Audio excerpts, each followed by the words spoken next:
اس بات میں دو رائے نہیں ہو سکتی کہ سیدنا حسین رضی اللہ تعالی عنہ کو جو کربلا میں شہید کیا گیا یہ کائنات کا بدترین ظلم تھا. جس نے آپ کی گردن مبارک پہ تلوار رکھی اس کی بدبختی میں دو رائے نہیں ہو سکتی. بہت ہی کوئی شقی اور بدبخت جو نواسہ رسول صلی اللہ علیہ وسلم کے قتل کی طرف بڑھا. بہت ہی کوئی بدبخت اور بدنصیب جو کوفہ کے گورنر ابن زیاد کے کہنے پر نواسہ رسول سے لڑنے کے لیے نکلا. جو اس ظلم کو ظلم نہیں مانتا وہ بھی اپنے آپ کو جہنم میں جانے کے لیے تیار کر رہا ہے. پھر کربلا میں ایک بڑا ظلم یہ ہوا کہ صرف سیدنا حسین ابن علی کو شہید نہیں کیا گیا, آپ کے ساتھ جتنے مرد تھے سب کو شہید کر دیا گیا. لیکن ہمیں پیغمبر صلی اللہ علیہ وسلم اور صحابہ کی سیرت میں کیا ملتا ہے؟ میں ایک آیت سے آپ کو سمجھاتا ہوں. مشرکین مکہ حضرت ابراہیم علیہ الصلوۃ والسلام کے نسب میں ہونے پر اور آپ سے محبت پہ بڑا فخر کیا کرتے تھے کہ ہم ابراہیم کی اولاد میں ہیں, ہم ابراہیم کے دین پہ ہیں. اللہ نے کیا فرمایا رسول اللہ صلی اللہ علیہ وسلم سے کہ ان اول الناس بابراہیم للذین اتبعوہ, اے نبی آپ ان سے کہہ دیجئے ابراہیم سے محبت کے خالی پیلی کے دعوے مقبول نہیں ہیں. ابراہیم کے زیادہ حقدار وہ ہیں جو ابراہیم علیہ السلام کی اتباع کرتے ہیں, اور یہ پیغمبر اور صحابہ یہ ابراہیم علیہ السلام کے دین کو فالو کرتے ہیں, اور تم ابراہیم کے دین کو فالو نہیں کر رہے, ان سے محبت کے دعوے دار ہو. تو خالی محبت کے دعوے داری اللہ کے ہاں مقبول نہیں ہے. اللہ کے ہاں وہ محبت کی دعوے مقبول ہیں جس میں آپ محبوب کو فالو کر رہے ہو. سیدنا حسین ابن علی رضی اللہ تعالی عنہ جو جنت کے جوانوں کے سردار ہیں, آپ سے محبت کا دعویٰ اس وقت مقبول ہوگا جب آپ سیدنا حسین کی سیرت کو فالو کریں گے. رونا پیٹنا ماتم کرنا یہ سیدنا حسین اور اہل بیت کی سیرت نہیں ہے. صبر کرنا, ظالم کے سامنے ڈٹ جانا, جان کے خوف سے اپنی پالیسیوں سے پیچھے نہ ہٹنا, یہ سیدنا حسین ابن علی رضی اللہ عنہ کی سیرت ہے جو آج ہمیں کہیں بھی نظر نہیں آتی. تو ہم نے بھائی دیکھنا ہے صحابہ کا طرز عمل کیا تھا. آپ بتاؤ صحابہ کو سیدنا حسین سے محبت تھی یا نہیں تھی؟ کیا غم کا پہاڑ ٹوٹا ہوگا جب اطلاع ملی ہوگی کہ سیدنا حسین ابن علی اور آپ کے اصحاب اور اہل بیت کو سب کو کربلا میں شہید کر دیا گیا ہے. کیا قیامت گزری ہوگی. کوفہ سے ایک شخص آیا نا عبداللہ بن عمر سے پوچھنے لگا جوں مارنے پر دم کا مسئلہ. انہوں نے فرمایا تم نے پیغمبر کے نواسے کو قتل کر دیا اور مسئلہ یہ پوچھ رہے ہو کہ جوں مارنے پر دم آئے گا کہ نہیں آئے گا. ایک طرف تم نے پیغمبر کے نواسے کو قتل کر دیا کربلا میں, اور اب ہم سے آ کے مسئلہ پوچھتے ہو جوں مارنا جائز ہے یا نہیں ہے.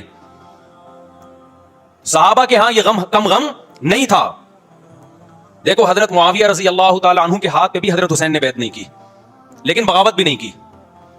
کیوں؟ بغاوت سے فتنے کا اندیشہ تھا. حضرت حسن جو حضرت حسین کے بڑے بھائی تھے انہوں نے سیدنا معاویہ رضی اللہ تعالی عنہ کے ہاتھ پہ بیعت کی اور اس اختلاف کو ہمیشہ کے لیے اپنی کوشش کے مطابق ہمیشہ کے لیے ختم کر دیا. ختم ہوا نہیں ہوا ایک الگ بحث ہے, لیکن حضرت حسن کا مقصد کیا تھا کہ مسلمانوں کی دو جماعتوں کو میں آپس میں لڑتا ہوا نہیں دیکھ سکتا. لوگوں نے کہا آپ خلافت کے حقدار ہیں, آپ نے فرمایا میں دستبردار ہوتا ہوں سیدنا معاویہ کے حق میں. حضرت حسن بیعت ہو گئے حضرت معاویہ سے اور یہ اختلاف کو کیا کر دیا؟ ختم. حضرت حسین بیعت نہیں ہوئے, لیکن حضرت حسین نے بغاوت بھی نہیں کی. ہر ایک کی اپنی رائے تھی, حضرت حسن کی اپنی رائے تھی. ان کا خیال تھا کہ بیعت ہونا مسلمانوں کے لیے زیادہ مفید ہے, ایک پاورفل حکومت ہوگی, ایک طاقتور ریاست ہوگی, ورنہ لڑتے رہیں گے آپس میں. حضرت حسین کا موقف یہ تھا کہ میں بغاوت تو نہیں کروں گا لیکن بیعت بھی نہیں ہوں گا, کیونکہ اگر بیعت ہو گیا تو اس سے جو خلفائے راشدین کے دور میں جو خلیفہ کی سلیکشن کا طریقہ تھا وہ طریقہ ختم ہو جائے گا. تو میں اگر اس طریقے کو نہیں لا سکتا تو اس کے خلاف کو پروموٹ بھی نہ کروں میں. یہ بھی ایک رائے تھی. میں سمجھا پا رہا ہوں اپنی بات؟ بھائی رائے کا اختلاف ہوتا ہے نا. نبی صلی اللہ علیہ وسلم نے فرمایا اذا اجتہد المجتہد فإن اصاب فلہ اجران وإن اخطأ فلہ اجر واحد. جب کوئی مجتہد اللہ کی رضا کو سامنے رکھ کے اجتہاد کرتا ہے, صحیح اور غلط کا فیصلہ کرنے بیٹھتا ہے, رائے یعنی اس کا مقصد اللہ کی رضا ہو, تو اگر وہ درست نتیجے پہ پہنچے تو 2 ثواب, غلط نتیجے پہ پہنچے تو بھی 1 نیکی اس کو ملتی ہے, اس لیے کہ اس کے بس میں جو خیر خواہی کے لیے جو تھا وہ اس نے کر دیا. رائے کا اختلاف ہوتا ہے. تو حضرت حسن رضی اللہ تعالیٰ عنہ بیعت ہوئے حضرت معاویہ کے ہاتھ پہ. سیدنا حسین نہ بیعت ہوئے اور نہ آپ نے بغاوت کی, خاموشی اختیار کی. حضرت معاویہ رضی اللہ تعالیٰ عنہ نے سیدنا حسین کو تلوار کی زور سے بیعت پر مجبور نہیں کیا, بلکہ نواسہ رسول کا خیال کیا اور وصیت بھی کی لوگوں کو. لیکن جب حضرت معاویہ کے بعد یزید جانشین ہوا, اس کی سب سے بڑی غلطی یہ تھی کہ اس نے نواسہ رسول صلی اللہ علیہ وسلم اور آپ کے ساتھ جو چند اہل بیت اور چند صحابہ تھے اس وقت بھی حضرت حسین نیوٹرل تھے. نہ حضرت حسین نے بغاوت کا ارادہ کیا اور نہ بیعت کرنے کا ارادہ کیا. یزید ابن معاویہ کو چاہیے تھا کہ سیدنا حسین رضی اللہ عنہ کو اپنے حال پہ چھوڑ دیتا, اپنے والد کی طرح. حضرت حسین رضی اللہ تعالیٰ عنہ کو جب کوفہ سے خطوط آئے, یہ میں وضاحت اس لیے کر رہا ہوں کہ حضرت حسین بغاوت کے لیے نہیں نکلے تھے, اس مسلمان حاکم کے خلاف بغاوت کے لیے نہیں نکلے تھے, کیونکہ رسول اللہ صلی اللہ علیہ وسلم کی بہت ساری صحیح حدیث ہے اس بارے میں کہ جو باغی ہے, جو ریاست کے خلاف بغاوت کرتا ہے, اس کو نبی صلی اللہ علیہ وسلم نے اس عمل کو پسند نہیں کیا. تو حضرت حسین رضی اللہ تعالیٰ عنہ کو کوفہ سے خطوط آئے کہ یہاں سارے کے سارے لوگ آپ کے ہاتھ پہ بیعت کرنے کے لیے تیار ہیں. ظاہر جب کسی علاقے کے لوگ دارالخلافہ ہو اور سب بیعت ہونے کے لیے تیار ہوں تو پھر آپ کا جانا یہ بغاوت کا عمل نہیں کہلاتا. حضرت حسین رضی اللہ تعالیٰ عنہ اہل بیت کے ساتھ نکلے, کربلا میں جب پہنچے, مشہور واقعہ آپ 20 دفعہ سن چکے ہیں, وہاں جا کے آپ کو اطلاع ہوئی کہ وہ خبر غلط تھی اور عبید اللہ بن زیاد نے ایک پورا لشکر بھیجا سیدنا حسین رضی اللہ تعالیٰ عنہ کو مجبور کرنے کے لیے کہ میرے ہاتھ پہ آپ زبردستی بیعت ہو جائیں. حضرت حسین رضی اللہ تعالیٰ عنہ نے مطالبے رکھے کہ یا تو مجھے واپس جانے دیا جائے اور اگر بیعت کرنا ہی ہے تو میں دمشق میں امیر کے ہاتھ پہ جا کے بیعت کروں گا. بہت معقول مطالبے تھے یہ. میرا مقصد ابھی کربلا کا واقعہ بیان کرنا نہیں ہے, اس پہ بہت کچھ کہا جا چکا ہے, خود میرا بھی بیان اس پہ تفصیل سے ہو چکا ہے. اس کے بعد بھی سیدنا حسین رضی اللہ تعالیٰ عنہ کو مجبور کرنا کہ عبید اللہ بن زیاد جو بدبخت انسان, جو قاتل تھا اہل بیت کا, اسی کے ہاتھ پہ لازمی بیعت ہو, جبکہ وہ امیر بھی نہیں ہے, وہ گورنر ہے ایک علاقے کا. تو نواسہ رسول کا خیال نہ کرنا یہ بدترین ظلم تھا جو اس وقت حکومت سے ہوا ہے. حضرت حسین رضی اللہ تعالیٰ عنہ, دیکھو نبی صلی اللہ, آج ہم دیکھتے ہیں کہ جو بڑا آدمی ہوتا ہے نا اس کی قربانیاں ہوتی ہیں, اس کی بڑی بڑی قربانیاں ہوتی ہیں. چھوٹے اپنے بڑوں کی قربانیوں کو کیش کراتے ہیں. آپ نے دیکھا ہوگا فلاں نے بڑی قربانیاں دی اور بچے موج کر رہے ہیں, دیکھا نا آپ نے. لیکن اللہ تعالیٰ نے رسول اللہ صلی اللہ علیہ وسلم کے نسب کو اس سے محفوظ کیا. ہمارے نبی کے 2 بیٹے حسن حسین, آپ کی نسل حضرت فاطمہ سے چلی ہے, دونوں شہید ہوئے ہیں. اس میں بہت بڑی حکمت تھی کہ پیغمبر صلی اللہ علیہ وسلم نے سب سے پہلے تربیت اپنے گھر والوں کی ہے. آج لوگ باہر فنٹر بنے ہوئے ہوتے ہیں, تبلیغیں کر رہے ہوتے ہیں, اپنے گھر کی ان کو پرواہ نہیں ہوتی. نبی صلی اللہ علیہ وسلم نے سب سے پہلے جو تربیت کی ہے کس کی ہے؟ حضرت حسن اور حسین کی ہے. تو جب کربلا میں آپ کو چاروں طرف سے گھیر لیا گیا اور آپ کو مجبور کیا گیا کہ آپ نے ابن زیاد کے ہاتھ پہ بیعت کرنا ہے, تو آپ نے اس ذلت کو گلے لگانے سے انکار کر دیا. آپ کو 100% یقین تھا کہ اتنے بڑے لشکر کے سامنے میں ٹھہر نہیں سکتا, اسباب کی دنیا میں فتح کی امید نہیں ہے. لیکن حضرت حسین رضی اللہ تعالی عنہ نے لڑنے کا فیصلہ کر کے اور شہادت کو قبول کرنے کا فیصلہ کر کے ابن زیاد اور اس زمانے کے حکمران جو اس قتل پہ راضی تھے, قیامت تک کے لیے ان پہ لعنت کے سلسلے کا دروازہ کھول دیا. بعض دفعہ اللہ بھی یہ چاہتے ہیں کہ بدبختوں کو ڈھیل ملے تاکہ ان کا جرم سنستدرجہم من حیث لا یعلمون. قرآن کہتے ہیں ہم ان کو ڈھیل دیں گے, ان کو برائی میں ہم آگے بڑھنے دیں گے, ایسے بڑھنے دیں گے کہ ان کو خود بھی پتہ نہیں چلے گا, تاکہ قیامت کے دن ان کا عذاب ان کو کئی گنا بڑھا کر دیا جائے. اب میرے بھائی ہمارے لیے کیا سبق ملتا ہے؟ جب یہ واقعہ ہوا عالم اسلام میں کوہرام مچ گیا, لیکن کیا اس واقعے کے بعد اہل بیت کی جو مقدس اور پاکیزہ عورتیں تھیں, کیا انہوں نے نوحہ کیا یا صبر کیا؟ آپ کا ضمیر کیا کہتا ہے, انہوں نے نوحے پڑے ہوں گے یا صبر کیا ہوگا؟ بولو بھائی, صبر کیا. عبداللہ بن عمر رضی اللہ تعالیٰ عنہ جو کوفہ والوں کو ملامت کیا کرتے تھے کہ تم جو مارنے کے مسئلے ہم سے پوچھتے ہو, تم نے حسین کا قتل کر دیا, تو یہ حضرت ابن عمر نے اسی لیے کہا نا کہ آپ کو اس کا غم ہوا تھا. تو ابن عمر کا عمل کیا تھا؟ کیا انہوں نے ماتم کیا؟ کیا انہوں نے چھوروں سے اپنے آپ کو مارا؟ حضرت حسین کا قتل بھی ظالمانہ اور اس سے پہلے سیدنا عثمان کا قتل بھی ظالمانہ. اگر نوحہ یا ماتم جائز ہے تو حضرت عثمان کی شہادت کے دن بھی جائز ہے, حضرت حسین کی شہادت کے دن بھی جائز ہے, اور اگر ناجائز ہے تو جیسے عثمان کی شہادت کے دن ناجائز, حسین کی شہادت کے دن بھی ناجائز ہے. سمجھ میں آ رہی ہے بات کہ نہیں آ رہی ہے؟ قرآن کیا کہتا ہے ایسے مواقع کے بارے میں؟ تلک امۃ قد خلت لہا ما کسبت ولکم ما کسبتم. قرآن جب بھی پرانی امتوں کے واقعات بتاتا ہے, قرآن کہتا ہے یہ ایک قوم تھی جو گزر گئی, انہوں نے جو کیا اس کا بدلہ ان کو ملے گا, تم جو کرو گے اس کا بدلہ تمہیں ملے گا. تو ہمیں اللہ نے اس واقعے میں بھی بتا دیا کہ سیدنا حسین کا واقعہ, کربلا کا واقعہ جب سنا کرو تو یہ سوچا کرو یہ قوم تھی جو گزر گئی, جس نے اچھا کیا, حسین ابن علی نے اچھا کیا, ان کو اس اچھائی کا بدلہ ملے گا. اور جو حضرت حسین کے قتل کے حضرت سیدنا حسین کے مبارک خون سے جن کے ہاتھ آلودہ ہوئے, کیونکہ قتل کیا نا انہوں نے, تو لہا ما کسبت, ان کو اس ظلم کا بدلہ بھی ملے گا. تو ہمارا کام کیا ہے؟ ہم نے فالو کرنا ہے حسین کے راستے کو، نہ کہ حسین کے نام پہ ہم نے ماتم کرنے ہیں. حسین کا راستہ کیا ہے جس کو ہم نے فالو کرنا ہے؟ اب میں چند چیزیں آپ کو بتاتا ہوں. سب سے پہلا سبق جو ہمیں کربلا میں ملتا ہے کہ عزت اور دین ایک طرف دنیا ہے. دیکھو اگر حضرت حسین رضی اللہ تعالیٰ عنہ ابن زیاد کے ہاتھ پہ جا کے بیعت ہو جاتے، آپ کیا سمجھتے ہو بے تحاشا مال و دولت حضرت حسین پہ خرچ نہیں کرتا کیا وہ؟ جب ایک بڑا آدمی کسی کے ہاتھ پہ بیعت ہوتا ہے تو اس کو بھی تو فائدہ ہوتا ہے نا اس سے. اور کیا حضرت حسین کو یقین نہیں تھا کہ کربلا میں میں شہید ہو جاؤں گا؟ فتح اور نصرت کی اسباب کی دنیا میں کوئی امید نہیں تھی، مگر آپ نے اہل بیت کو کربلا میں رسوا کرنے پر عزت کی موت کو ترجیح دی ہے. آج اگر آپ میں یہ ظرف ہے کہ آپ عزت کی موت کو ذلت کی زندگی پر ترجیح دیتے ہو تو پھر آپ حسینی ہو. نہیں آئی بات؟ میرا خیال ہے سمجھ. سیدنا حسین کی سخاوت کے واقعات ہیں. سیدنا حسین باغی نہیں تھے رضی اللہ عنہ.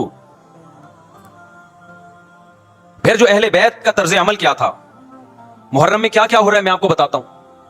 ان میں سے کوئی بھی عمل نہ ہمیں قرآن سے ملتا ہے نہ صحابہ سے ملتا ہے ہمیں. تو ما انا علیہ و اصحابی جو جنتی فرقہ ہوگا اس کی جو علامتیں ہیں، تو جب آپ ان علامتوں کے خلاف چلو گے، صحابہ اور تابعین کو فالو نہیں کرو گے، تو آپ پھر اپنے آپ کو سنی کہنا چھوڑ دو. آپ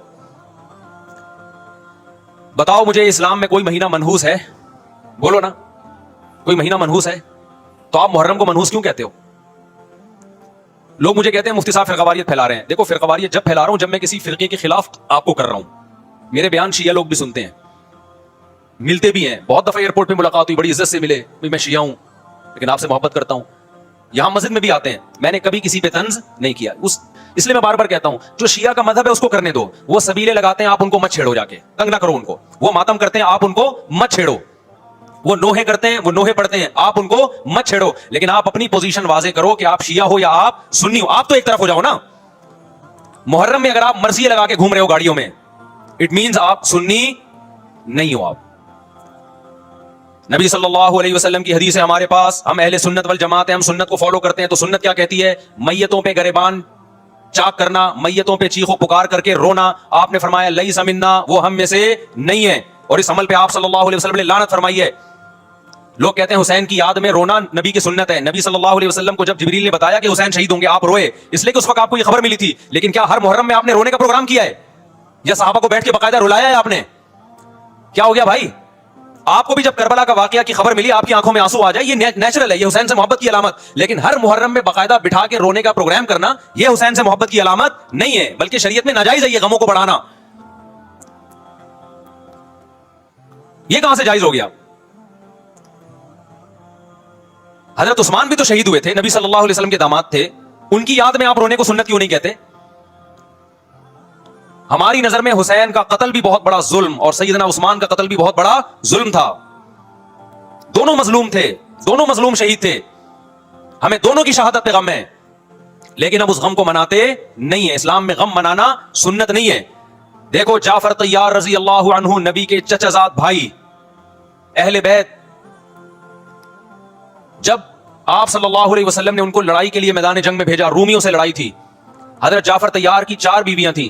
جب نبی صلی اللہ علیہ وسلم مسجد نبی میں بیٹھے، آپ کو فرشتوں نے اطلاع دی کہ جعفر طیار شہید ہو گئے. آپ صلی اللہ علیہ وسلم کی آنکھوں سے آنسو. یہ آنسو اس وقت نکلے جب عین شہادت کی اطلاع ملی ہے. اس وقت آنسوؤں کا نکلنا محبت کی علامت ہے. آپ نے صحابی رسول کو بھیجا کہ جاؤ آپ کی زوجات کو، بیویوں کو جا کے خبر دو کہ جعفر طیار شہید ہو گئے. کیا قربانی تھی صحابہ کی! آپ دیکھو ایسے جوان تھے جعفر طیار، خوبصورت جوان. غزوہ بدر میں جب مشرکین مکہ نے یہ نعرہ لگایا کہ حل میں مبارز، 3 سردار آئے، انہوں نے کہا پہلے تمہارے اندر سے 3 بہادر آئے ہم سے لڑیں.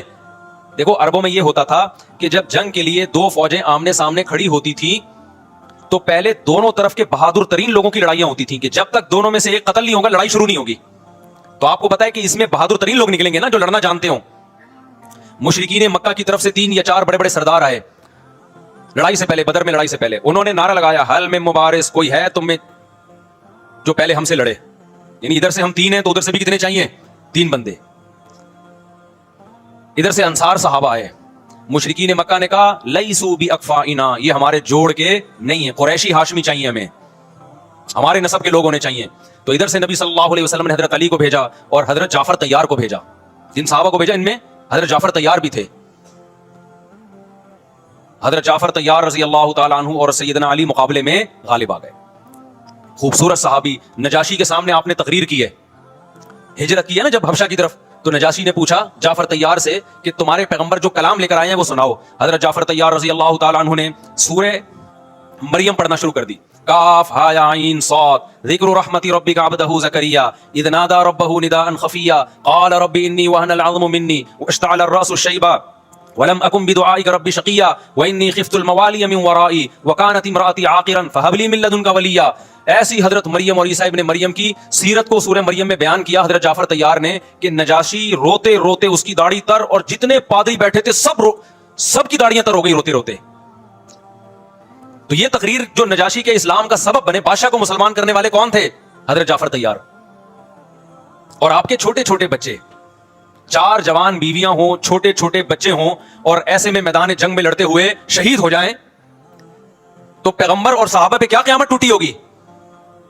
لیکن ہمارے نبی صلی اللہ علیہ وسلم کی آنکھوں سے کیا تھے؟ صرف آنسو موتی کی طرح ٹپک رہے تھے. اور آپ صحابہ کو اطلاع دے رہے تھے کہ جعفر طیار شہید ہو گئے اور جاؤ ان کے گھر والوں کو بتا کے آ جاؤ. کتنی بڑی قربانی ہے یا نہیں ہے؟ جب خبر دینے والا آپ کی ازواج کو بتا کے آیا کہ جعفر طیار شہید ہو گئے تو آپ کے گھروں سے خواتین کے رونے کی آوازیں آئیں. آپ صلی اللہ علیہ وسلم نے فرمایا ان سے بولو کہ اپنی آواز کو پست کرو. پھر چیخو پکار کی آواز آئی تو آپ نے فرمایا کہ اگر دوبارہ چیخو پکار کی آواز آئے تو ان کے منہ پہ خاک پھینک دو. وہ شہید کی بیوہ تھیں, اور شہید بھی کتنے مقدس, ان کو بھی نبی صلی اللہ علیہ وسلم نے نوحہ کرنے کی اجازت نہیں دی. اس دن جس دن غم پہنچا ہے اس دن بھی چیخو پکار کی اجازت نہیں دی ہے. تو آپ بتاؤ اگلے سال اس تاریخ کو چیخو پکار کی کیسے اجازت مل جاتی؟ نہیں آئی میرا خیال ہے بات سمجھ میں. جب غم پہنچا ہے اس وقت چیخنے چلانے کی اجازت نہیں ہے. چھوٹے چھوٹے یتیم بچے حضرت جعفر طیار کے, چھوٹے چھوٹے یتیم بچے, کتنا غم ہوتا ہے جب چھوٹے چھوٹے بچے, ان کا باپ دنیا سے چلا جائے, کتنا ترس آتا ہے ان کے اوپر. تو ہمارے نبی کو بھی ان یتیم بچوں پہ بھی ترس آیا, ان بیواؤں پہ بھی ترس آیا. لیکن نہ نبی صلی اللہ علیہ وسلم چیخو پکار کر کے خود روئے اور نہ آپ نے ان کی ازواج کو رونے کی اجازت دی ہے. سمجھ میں نہیں آ رہی میرا خیال ہے بات. میرا مقصد شیعوں پہ طنز کرنا نہیں ہے, ان کا جو مذہب ہے ان کو اس پہ چلنے دو. میرا مقصد ہے آپ اپنی پوزیشن واضح کرو کہ آپ ادھر ہو یا ادھر ہو. کسی کو تنگ مت کرو, نہ کسی پہ فتوے لگاؤ کفر اسلام کے, نہ کسی کو جہنمی قرار دو. اپنی پوزیشن آپ فیصلہ کرو کہ آپ اگر ادھر جانا تو پورے ادھر چلے جاؤ. پھر یہ عادت ادھر آدھا بٹیر والا معاملہ مت کرو. وہ ان کا مذہب ہے بھائی, ان کے علماء ان کو بتاتے ہیں کہ محرم میں کالے کپڑے پہننے, محرم میں ماتم کرنا ہے, محرم میں کو منحوس سمجھنا ہے, اس میں شادی بیاہ نہیں کرنا. ان کے علماء ان کو بتاتے ہیں, ان کو چلنے دو اس پر. دنیا میں بہت سے فرقے ہیں, بہت سے مذہب ہیں. ہم کسی کو نہ ختم کر سکتے ہیں نہ کسی کے خلاف نفرت پیدا کر سکتے ہیں. اس سے کوئی چیز حاصل نہیں ہوگی. کسی سے نفرت کرنے کی ضرورت نہیں, کسی پہ فتوے لگانے کی ضرورت نہیں, لیکن آپ کو اپنی پوزیشن واضح کرنی پڑے گی کہ میں کہاں کھڑا ہوا ہوں. اگر آپ سنی ہو تو پھر اہل سنت والجماعت صحابہ تابعین کو فالو کرتے ہیں, حدیث کو فالو کرتے ہیں, اور حدیث میں ہمیں ماتم کرنا, نوحہ کرنا, گریبان چاک کرنا اس کی پرمیشن نہیں ہے, بلکہ اس سے روکا گیا ہے. اس عمل کو حرام اور ناجائز قرار دیا گیا ہے. بات آ رہی ہے سمجھ میں؟ باقی جو شیعہ حضرات کرتے ہیں, ہمارے دوست ہیں شیعہ, میں مذاق میں نہیں کہہ رہا, ملتے ہیں ہم سے, میں کبھی ان سے مذہب کے ٹاپک پہ بات نہیں کرتا, نہ ان کو کبھی چھیڑتا ہوں کہ آپ یہ کیوں کر رہے ہو, یہ کیوں نہیں کر رہے. بھائی اس کا مذہب ہے, وہ اس کا فرقہ ہے, جو کرنے دو اس کو, ہم نہیں کرتے. کیونکہ ہم اہل سنت والجماعت میں. سمجھ میں آ رہی بات کہ نہیں آ رہی؟ پھر ربیع الاول کا مہینہ آئے گا, اس میں بھی آپ اپنی پوزیشن واضح کرو کہ آپ ادھر ہو یا ادھر ہو. 2 فرقے ہیں, دیوبندی بریلوی. میں نہیں کہہ رہا کہ کون جنتی کون جہنمی, لیکن بر صغیر میں جن کو دیوبندی کہا جاتا ہے وہ نظر و نیاز تیجے 40 میں کے قائل بولو نہیں ہے. ان کی کتابوں میں لکھا ہوا ہے, وہ اس کے قائل نہیں. اگر کوئی بزرگ ان میں قائل گزرا بھی ہے تو اس کا ذاتی تفرد ہے, اس کو علماء نے فالو نہیں کیا, اس کو ان کی اجتہادی غلطی قرار دیا ہے. ربیع الاول میں جلوس نکالنا